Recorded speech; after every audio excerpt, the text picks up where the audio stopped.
Jadi mad lazim harfi ini dia memiliki ciri khas, yaitu mad lazim harfi ini terletak di awal surat. Apa dalilnya? Walazimul harfi awal suwar, bahwa mad lazim harfi adalah di awal surat.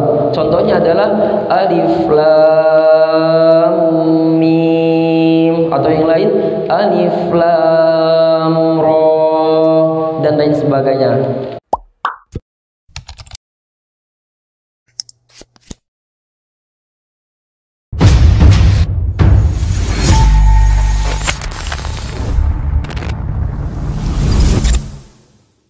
Assalamualaikum warahmatullahi wabarakatuh.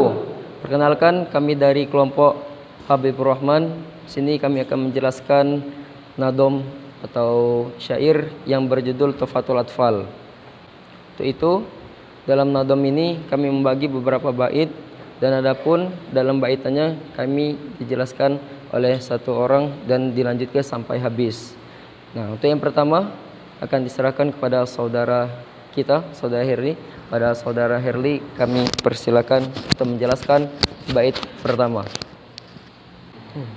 Ya kullu roji rahmatil ghafuri dauman Sulaimanu wal zamzuri alhamdulillahi musallian ala Muhammadi wa alihi wa mantala wa ba'duha janas bulil muridi pinuni wa tanmini wal mududi. Yaqulu, telah berkata seseorang yang berharap, rahmatil ghafuri, rahmat ampunan. Bait ini ditulis oleh Syekh Sulaiman Al-Jamzuri. Beliau lahir di sebuah kampung kota atau Mesir pada tahun 1160 tahun bulan Rabiul Awal 1160 Hijriah. Alhamdulillah musallian ala, segala puji bagi Allah yang terpilih atas Muhammad dan para pengikutnya.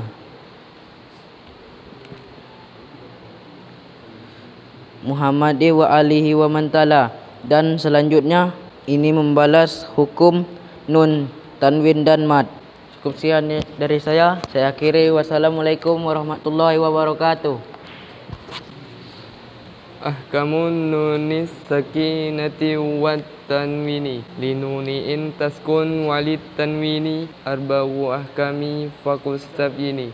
Bagi huruf nun ketika sukun atau nun mati dan juga tanwin bila bertemu dengan huruf hijayah berlaku 4 hukum. Maka ambillah penjelasanku. Fa'al awwalul izharu qabla ahrufi lil halki situn rutibat fal tarifi. Maka yang pertama adalah izhar halki, membaca atau membaca nun mati atau tanwin yang jelas, yaitu apabila nun mati atau tanwin berada sebelum huruf halki atau huruf-huruf yang keluar dari tenggorokan yang berjumlah 6 yang disusun tertib urutannya atau pada bait berikutnya. Maka ketahuilah, hamzun fahaun summa ainun ha'u muhmalatani summa qainun kha'u. Huruf-huruf tersebut adalah hamzah, alif dan hamzah ha yang keluar dari tenggorokan paling jauh. Kemudian ain ha yang keduanya muhmalah atau tanpa titik keluar dari tengah tenggorokan.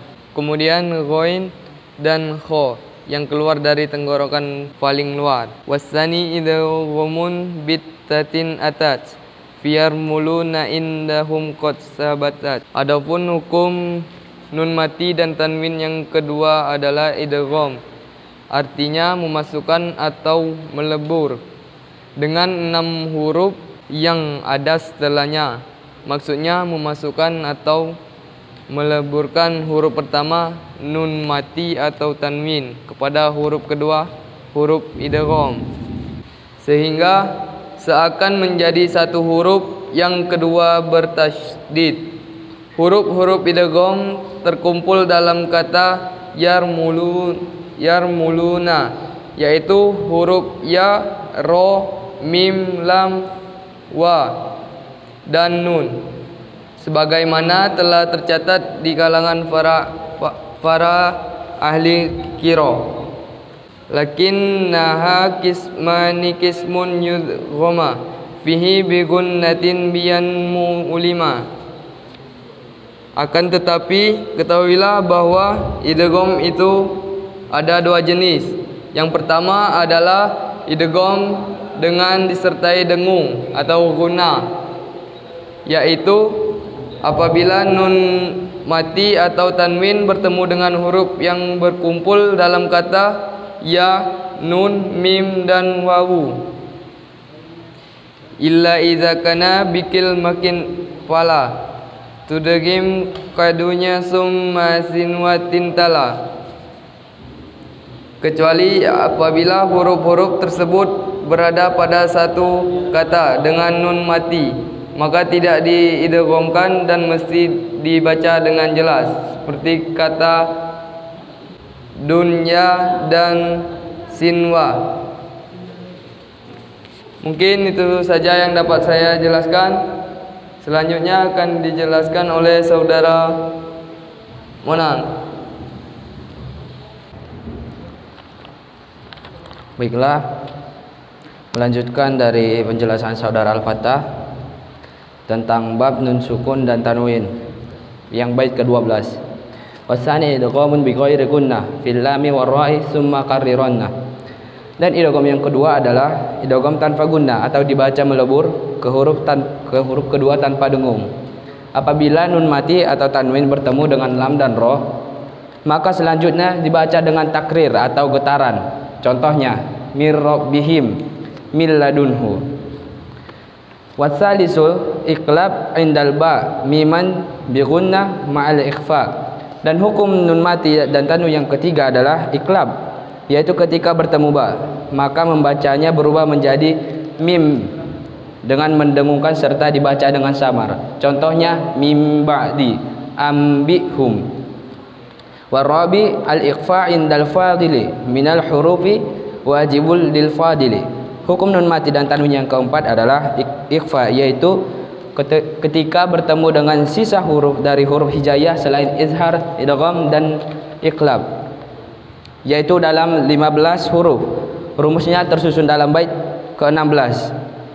Yang termasuk huruf ikhfa tersebut adalah za, ta, da, sin, qaf, shin, ja, kaf, tha, za, sa, za, da, ta dan fa. Selanjutnya hukum mim tasydid. Wa gunna miman summa nunan syuddida wa sammi kulla harfan gunnati bada. Dan bacalah dengan guna yang sangat sempurna, yaitu mim dan juga nun bertasydid, dan sebutlah kedua huruf dengan gunah yang tampak jelas. Maksudnya yaitu gunah pada nun dan mim bertasydid merupakan gunah yang paling sempurna. Contohnya malikin nas thumma fi kulli ummatin. Baiklah,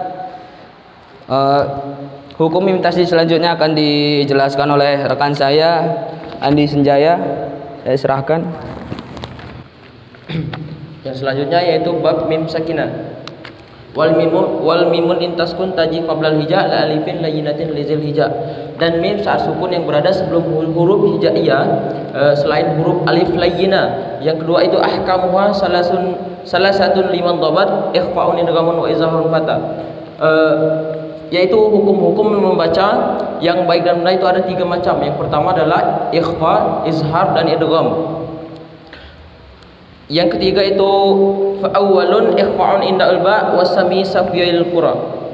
Hukum mim mati yang pertama adalah ikhfa, yakni saat mim mati bertemu dengan huruf ba dinamakan ikhfa safawi.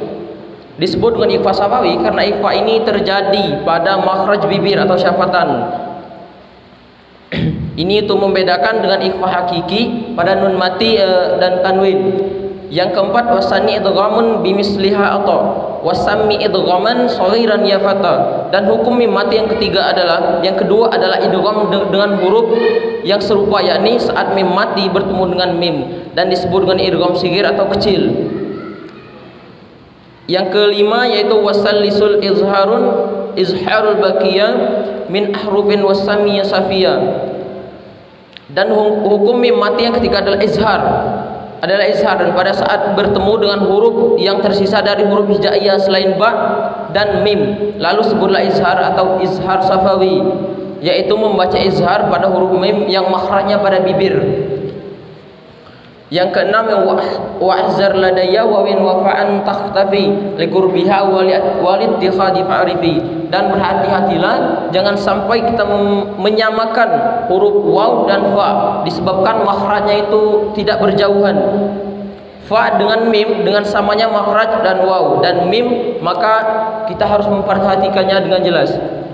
Baiklah, selanjutnya akan dilanjutkan oleh rekan saya Fatih. Selanjutnya saya akan menjelaskan tentang hukmul lami wal lam fi'li. Baitnya yaitu lillami al-halani qabla harufi. Hukum lam ta'rif itu memiliki dua kondisi. Yang pertama qabla Allahumma izharu wal ta'rifi. Dia memiliki yang pertama yaitu mengizharkan. Selanjutnya qabla arba'i ma'asyratin husilmahu. Ia berada pada 14 sebelum 14 huruf hijaiyah. Apa hurufnya? Yaitu min ibghi hajjaka wa huf aqimahu. Bait ini menjelaskan tentang lam qamariyah. Lam qamariyah itu dibaca dengan jelas. Apa contohnya? Al-Fattah. Jadi dia dibaca, alifnya dibaca. Selanjutnya Allahumma sanihima idghamuma fi arba'i. Hukum lam yang kedua yaitu menghidupkan.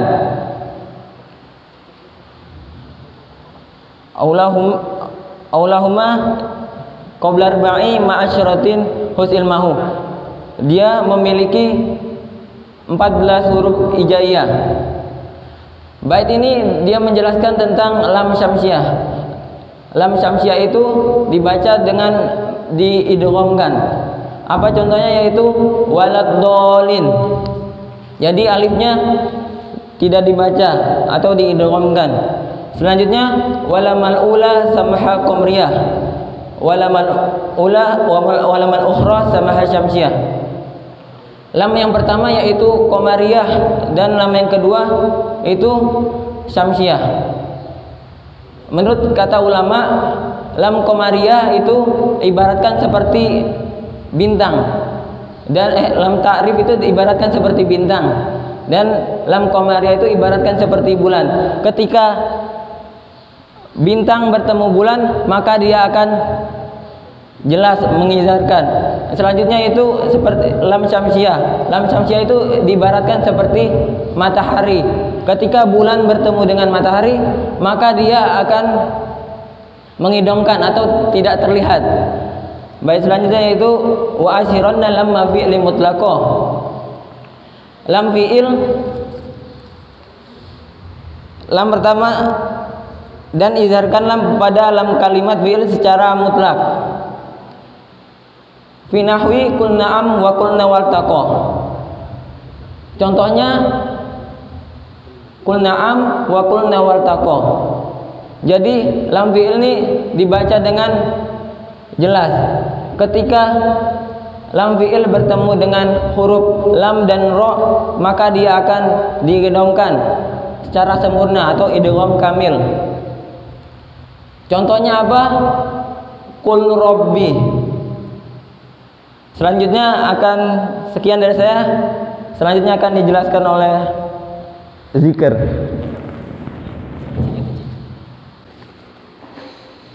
Assalamualaikum warahmatullahi wabarakatuh. Bab mutamasilain, mutaqaribain dan mutajanisain.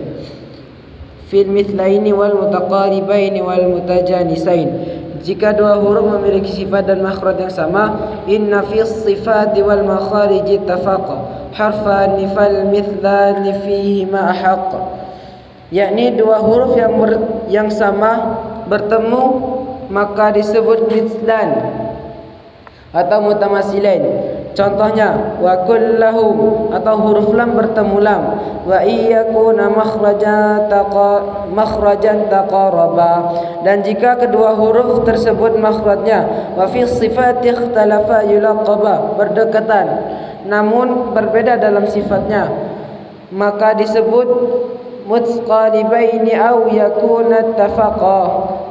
Mutaqaribain selanjutnya jika dua huruf tersebut sama makhrajnya, fi makhrajin duna sifati hukika, namun berbeda sifatnya. Bil mutajanisaini thumma isakan, dengan mutajanisain selanjutnya jika huruf pertama dari kedua huruf yang bertemu, baik itu mutamassilain atau mutaqaribain atau mutajanisain, awal kulli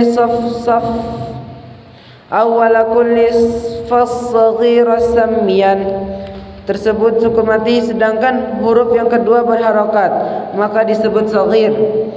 Au hurrikal harfani fi kulli faqul, selanjutnya jika keduanya huruf pertama dan kedua yang bertemu tersebut berharokat maka disebut kabir. Kullu kabiru wafhaman bil muthul, dan pahamilah dengan contoh, misalnya adada, dal berharokat bertemu dengan dal berharokat. Bab sama Afif. Aqsamul maddi wal maddu asliyyun wa far'iyyun lahu, dan jenis mad terdiri atas mad asli dan mad far'i atau cabang. Dan jenis mad yang pertama atau mad asli disebut juga mad tabi'i. Wasammi awalan tabi'iyyan wahu, karena cara membacanya mengikuti tabiat atau kebiasaan orang-orang Arab, yaitu dengan kadar 2 harokat, tidak kurang atau tidak lebih, tidak kurang dan tidak lebih. Cukup sekian dari saya dan akan dilanjutkan sama. Ya, lanjut masuk ke aqsamul mad, yaitu jenis-jenis mad. Pada pertama disebutkan bahwa mad itu ada 2, yaitu mad asli dan juga mad far'. Syekh Jazari menyebutkan wal maddu asliyu wa far'iyyu lahu. Jadi yang pertama ada mad tabi'i, wasami awalin tabi'iyya wa hu. Pada bab kedua dan ketiga pada bab ini disebutkan definisi dari mad tabi'i. Apa itu mad tabi'i? Mad yang berdiri sendiri tanpa satu sebab, baik sukun maupun hamzah. Di sini disebutkan mala tawaqqufu lahu ala sabab wala bidunihil hurufu tujitalab. Bal ayu harfin ghairi hamzin aw sukun ja ba'da maddin fa tabi'i yakun. Bal ayu harfin, tapi adapun huruf ghairi hamzin aw sukun, kecuali hamzah dan sukun, ja ba'da maddin, datang sebelum huruf mad tabi'i, maka itulah mad tabi'i.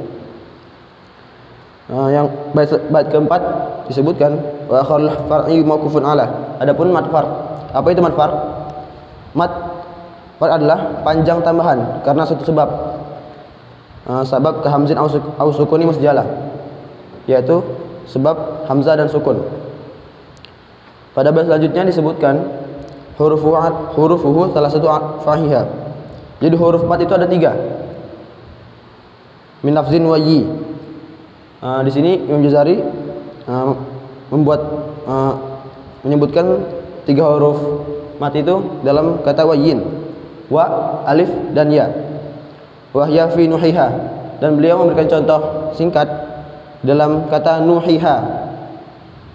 Di mana letak mad tabi'inya dijelaskan pada bait selanjutnya.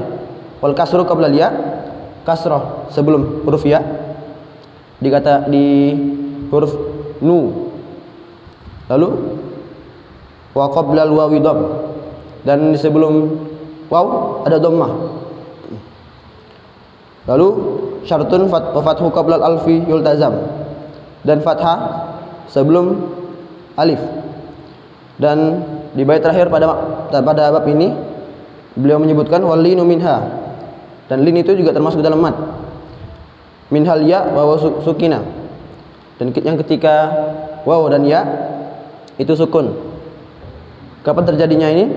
Ketika waw dan ya sukun itu sebelumnya terdapat huruf yang berharokat fathah. Ini fitahu qablal kulli ulina. Maka terjadilah madlin. Dan madlin ini terjadi ketika waqaf. Lalu masuk ke bab ahkamul mad. Pada bab pertama disebutkan lil mad di ahkamun asalasatun tadum. Jadi hukum mad itu ada 3. Wahyal wujubu wal jawazu wal luzum. Yang wajib, yang jaiz dan yang lazim. Yang nanti akan langsung dilanjutkan oleh akhina Muhajir. Sekian. طيب أستمر إلى بيت بعده فواجب إن جاء همز بعد مد في كلمة وذا بمتصل يعاد. Maka wajib jika datanglah hamzah sesudah mad dalam satu kata wadza bimuttasil yu'an, maka ini dinamakan dengan wajib. Wajib di sini yaitu bukan wajib dalam usul fiqh, akan tetapi wajib dalam masalah tajwid. Apa itu wajib? Wajib dalam ilmu tajwid yaitu bahwasanya para ulama qiraah telah sepakat bahwasanya dibaca lebih daripada 2 harakat. Contoh mad wajib yaitu seperti samaun. Ini merupakan hukum wajib, artinya terdapat hamzah dalam satu kata. Kemudian yang kedua yaitu wajaizun. Wajaizun maddun wa kasrun in fusila. Infasala kulla bi kalimatin wa hadzal munfasilu. Kemudian yang kedua itu jaiz. Apa itu jaiz? Jaiz bahwasanya para ulama qiraah di sini terjadi khilafiyah, yaitu boleh dibaca panjang lebih dari 2 harakat dan boleh kasar yaitu 2 harakat, tidak boleh kurang daripada 2 harakat. Ini jika terdapat hamzah dalam 2 kata, artinya terpisah, karena munfasil terpisah artinya secara bahasa. Contohnya bagaimana? Seperti bima unzila. Ini hamzah yang terdapat di unzilat terpisah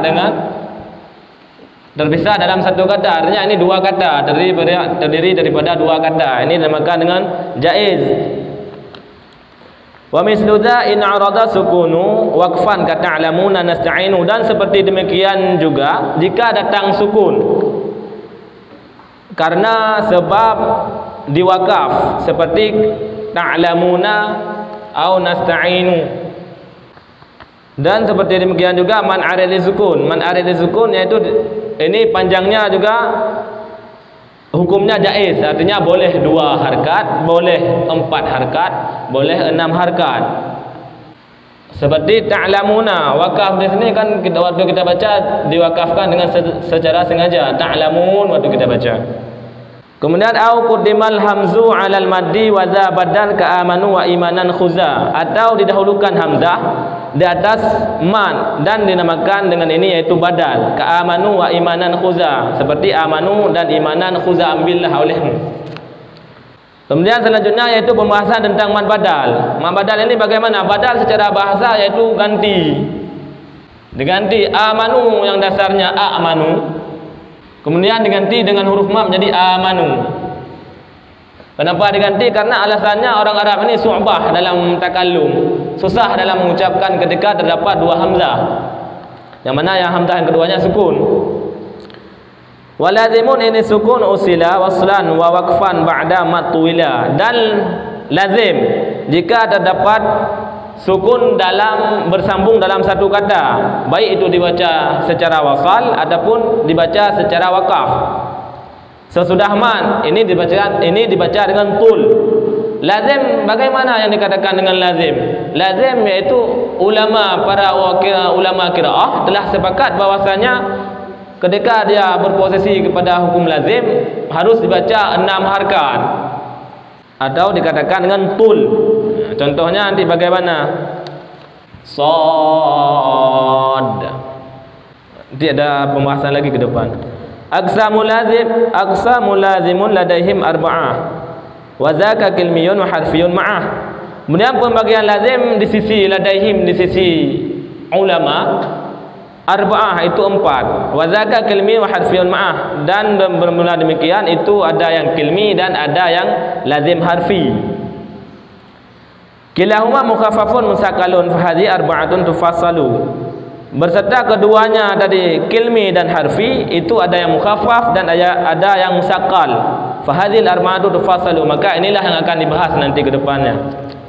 Jadi mad lazim ini ada 4 berarti. Yang tadi kilmi dan harfi, kemudian dari kilmi dan harfi ini ada yang mukhaffaf, ada yang musakkal. Mukhaffaf artinya diringankan, berarti waktu kita baca ringan. Kalau musakkal diberatkan, artinya ketika kita baca itu berat. Dan dalam musakkal nanti ada tasydid. Kalau mukhaffaf enggak ada, berarti sukun dia. Di mad lazim itu tadi terbagi 4, ada mad lazim kilmi mukhaffaf, ada musakkal, dan ada mad lazim harfi mukhaffaf, dan ada mad lazim harfi musakkal. Kalau musakkal berarti tandanya ada tasydid, berat waktu kita baca. Kemudian adanya fa'in bikil matin fa'in bikil matin sukun ujtama ma harfin matin fahuwa kilmiyun waqa. Maka jika terdapat dalam satu kalimat sukun yang berkumpul beserta dengan huruf mad, maka ini dinamakan dengan kilmi. Contoh seperti tadi asakha. Kemudian atau pada au fi saulasil hurufi wujida wal maddu wastuhu fa harfiyun bada. Atau terdapat huruf hijaiyah pada huruf hijaiyah, yaitu terdapat 3 huruf yang mana pertengahannya terdapat huruf mad, seperti contoh mim. Sekian, terima kasih. Kemudian dilanjutkan oleh akhuna Bang Israman. Untuk menjelaskan penjelasan dari Bang Muhajir tadi masih dalam mad lazim harfi. Jadi mad lazim harfi ini dia memiliki ciri khas, yaitu mad lazim harfi ini terletak di awal surat. Apa dalilnya? Walazimul harfi awal waswar, bahwa mad lazim harfi adalah di awal surat. Contohnya adalah alif lam mim, atau yang lain alif lam ra dan lain sebagainya. Oke, itu merupakan ciri khas dari mad lazim ya harfi. Dan napun wujuduhu wa fi samanin khasar, yaitulah terdapat 8 kata yang tersusun. Apa 8 kata yang susun? Apa maksudnya?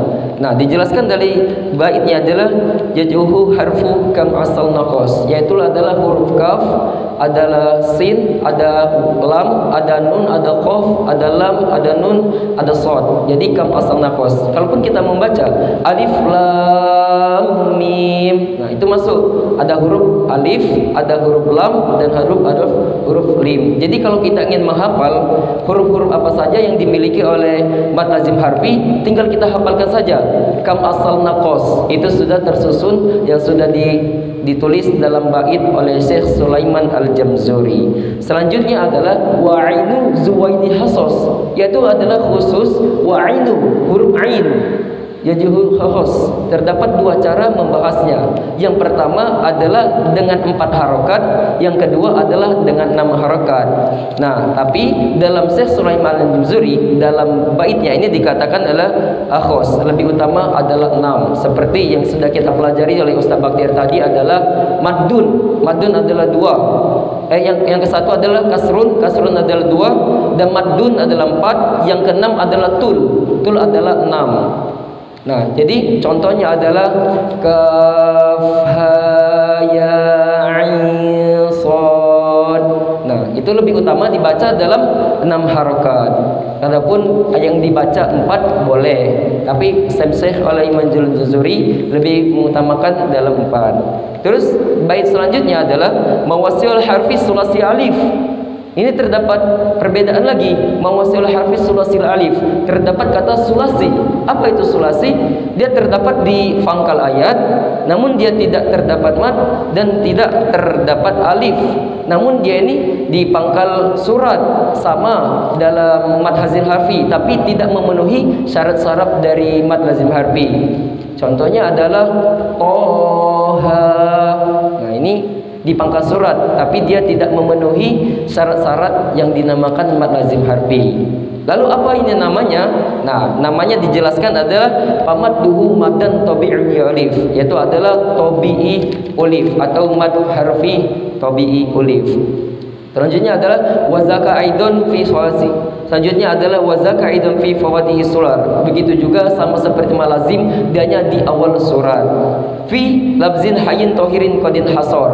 Nah, untuk mengingatnya lagi-lagi Syekh Sulaiman Al-Jauzi memberikan kemudahan bagi kita. Dalam hafalnya dia bait buatnya adalah hayyin tahirin, yaitulah ha yin ta dan alif.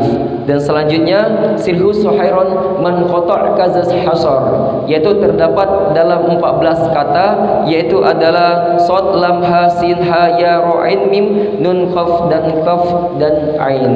Selanjutnya adalah setelah selesai kita membahas dalam mad lazim harfi, selanjutnya adalah kita tutup dalam mad khotimah. Wa itu adalah wattamazanu bihamdillahi. Wattama adalah telah tersempurna. Wattamazanu nazmu atau nadom atau syair atau bait bihamdillahi, dan ditutup dengan alhamdulillah. Sebagaimana telah diawali oleh Syekh Sulaiman Al-Jamzuri, diawali dengan alhamdulillah dan ditutup dengan alhamdulillah. Ini merupakan salah satu tradisi para ulama zaman dahulu untuk membuat nadom atau membuat syair untuk dimulai dengan alhamdulillah, sebagaimana puja dan puji syukur kepada Allah Subhanahu wa taala. Ala tamamihi bila tanahi, atas kesempurnaan selamanya kepadanya, adalah kesempurnaan pada Allah Subhanahu wa taala di mana dia telah menyelesaikan nadom ini dengan sempurna. Summa salatu wassalamu ala abada. Summa salatu adalah salawat pada siapa? Dan tiada lain dan tidak bukan adalah Nabi Muhammad sallallahu alaihi wasallam. Dalilnya apa? Innallaha wa malaikatahu yusholluna 'alan nabi. Dan bukan kita saja yang bersalawat, namun Allah Subhanahu wa taala bersalawat, malaikat bersalawat, dan kita sebagai umatnya malu kita tidak bersalawat kepada Nabi Muhammad.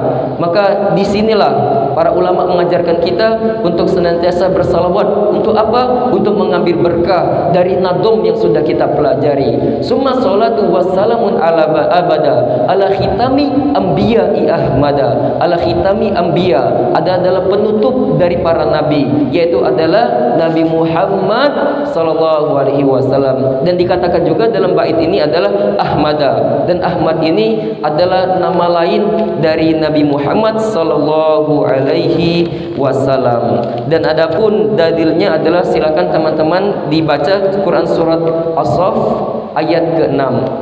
Okey, selanjutnya adalah wa alihi wa sahbihi wa kulli tabi'i wa ala alihi. Wa itu adalah untuk keluarganya. Siapa keluarga Nabi Muhammad? Yaitu adalah keturunan dari Bani Hashim dan terus ke ahli baitnya. Wa ala alihi wa sahbihi wa tabi'i wa kulli qari'i wa kulli sami'i. Dan kepada para pembaca dan para pendengar. Siapa pembaca? Ini ada dua makna. Ada adalah pembaca Al-Quran, dan kedua adalah pembaca dari nadom ini. Dan sudah sama juga adalah pendengar dari bacaan Al-Quran, dan adapun pendengar dari nadom Tufatul Atfal ini. Dan kita semua mendapatkan doa dari Syekh Sulaiman Al-Jamzuri, dan semoga dalam pembelajaran matan Tufatul Atfal ini kita diberikan pemahaman, diberikan barokah dalam membaca Al-Quran, dan semoga dari apa-apa yang kita pelajari ini mengalir pahalanya kepada Syekh Sulaiman Al-Jamzuri daripada guru-guru kita, dan semoga kita bisa menerapkan dalam kehidupan sehari-hari. Terima kasih. Assalamualaikum warahmatullahi wabarakatuh. Inilah presentasi yang telah kami sampaikan dari kelompok Habibur Rahman. Sekian dari kami akhiri dengan wassalamualaikum warahmatullahi wabarakatuh.